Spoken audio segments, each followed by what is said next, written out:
Aksi orasi peringatan Hari Buruh oleh KSPI sudah berlangsung sejak pagi hari, kemudian berlanjut hingga siang hari dengan ribuan buruh yang memadati Istora Senayan. Bahkan buruh dari KSPI menyampaikan sejumlah tuntutan kepada pemerintah, di antaranya terkait kehadiran tenaga kerja asing di Indonesia dengan menuntut pemerintah merevisi Perpres nomor 20 tahun 2018. Untuk bicara Selain tentang aksi orasi, serikat buruh.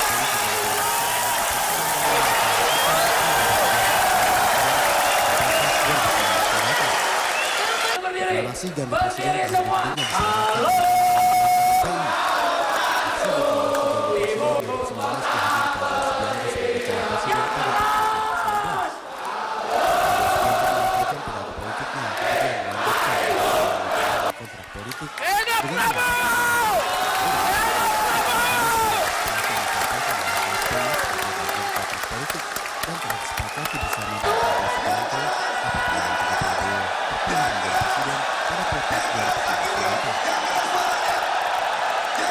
Satu, meningkatkan daya beli pekerja buruh dan masyarakat, serta meningkatkan upah minimum pekerja buruh dan masyarakat. Dua, revisi jaminan pensiun nomor 45 tahun 2015 berupa besaran iuran dan manfaat bulanan yang diterima oleh pekerja buruh minimal 60% dari upah.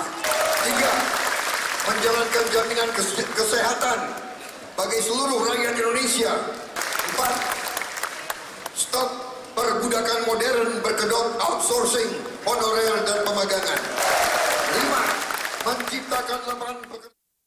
Terjawab sudah tadi, kenapa pada saat dialog Pak Rusdi kok ini salah Jokowi, rupanya pada sore tadi ada deklarasi KSPI untuk mendukung Prabowo. Pak, bisa diceritakan sebenarnya apa yang mendasari KSPI untuk mendukung Prabowo menjadi presiden di 2019? Iya, yang pertama adalah kebijakan Pak Jokowi ini tidak ada yang berpihak pada pemburuh. Yang paling prinsip ya, mengenai upah, jaminan pensiun, kemudian juga pemagangan, dan terakhir adalah TKA.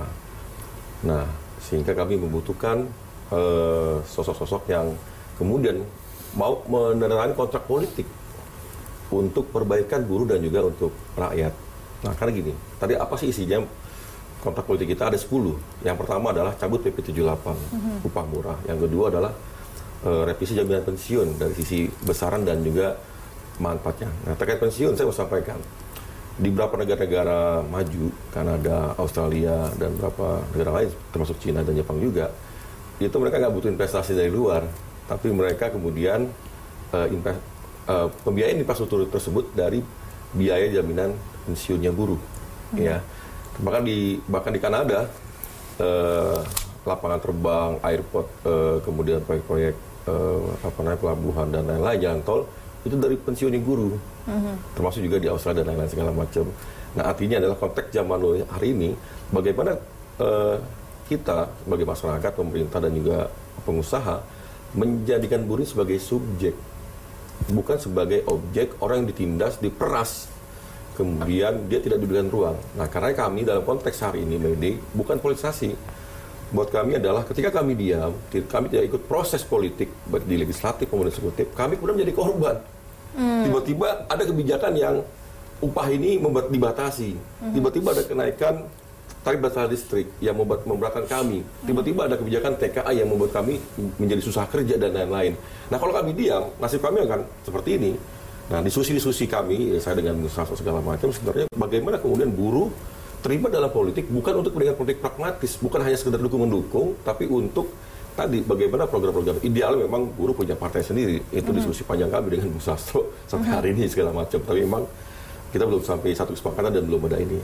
Nah, ketika memang belum ada satu partai buruh, maka strategi kedua adalah mau gak mau kami kemudian bekerjasama dengan capres-capres yang memang punya kemauan komitmen untuk menandatangani kontrak politik. Kunci di situ. Nah, isinya adalah satu, cabut PP nomor 78 yang membatasi upah, kemudian revisi jaminan pensiun, karena pensiun ini bukan hanya memproteksi buruh di usia tua, tapi juga kemudian akumulasi dananya itu bisa dijadikan sebagai salah satu sumber pembiayaan. Bagi Jepang bahkan 15.000 triliun dananya, Cina dari komunisme ke sekarang kapitalisme itu segala macam, sekapitalisme luar biasa dana pensiunnya. Berapa anggota KSPI seluruh Indonesia, Pak? Hari ini kita hampir 2 juta. 2 juta. Karena Apakah 2 juta anggota KSPI itu memberikan jaminan bahwa akan memilih Prabowo seandainya maju 2019? Kalau ditanya apakah seluruh Indonesia beriman, apakah seluruh Indonesia bersatu, tidak ada yang menjamin seperti itu, Mbak. Artinya adalah inilah keputusan kami melalui sebuah proses rakernas, diskusi, berdebat segala macam, ya. Kemudian kami bersepakat untuk memilih Bapak Prabowo Subianto sebagai presiden. Tentunya kami juga memberikan ruang kalau abang ada 1-2 orang yang memang tidak bersepakat, silakan. Tapi secara organisasi kami sudah memutuskan sikap bahwasannya kami mendukung untuk perbaikan.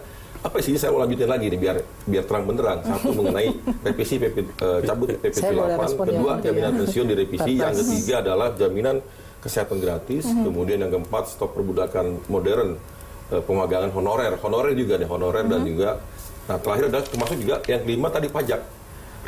Meningkatkan rasio pajak dan juga reformasi pajak yang pro terhadap kaum kecil, bukan kemudian diampuni para pengemplang pajak. Karena saya sepakat, selain dari pensiun, pajak juga menjadi salah sumber pembiayaan program-program program-program rakyat, kesehatan, transportasi. Problemnya adalah pajak yang masuk ke Indonesia ke negara kas negara ini hanya 10%, harus ditingkatkan.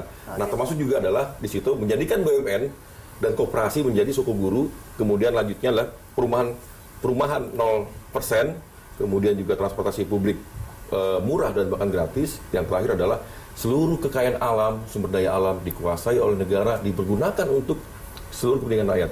Ini yang paling penting terakhir. Karena sekali lagi kita negara kaya, kita punya CPO 40%, kemudian di Saya ke Mas Sastro. Mas Sastro, apa tanggapan Anda, Mas? Ada Konfederasi Serikat Pekerja yang kemudian ikut dalam gerakan politik di Hari Buruh.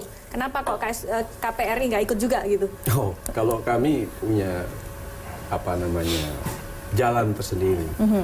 Jadi tidak akan berubah nasib kaum buruh kecuali oleh kaum buruh itu sendiri yang mengubahnya. Ya, keyakinan itu.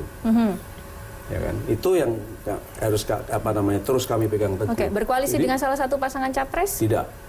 Kenapa? Ya, beda kok gitu loh. Jadi gini loh. Kita bisa melihat, kita cek misalkan partai-partai yang ada sekarang, itu siapa pemiliknya? Ya kan? Beda ini antara kaum buruh sama kaum pengusaha. Kalau kaum buruh mau berubah, ya kan? Ya kaum buruh yang harus mengubahnya. Kaum buruh harus bikin partai politik sendiri. Kontrak politik dengan salah satu pasangan capres? Itu tidak jaminan. Karena Indonesia, saya katakan, kalau Indonesia ini autopilot. Ketika kita nggak punya partai politik, itu jadi problem juga. Indonesia ini autopilot. Gitu.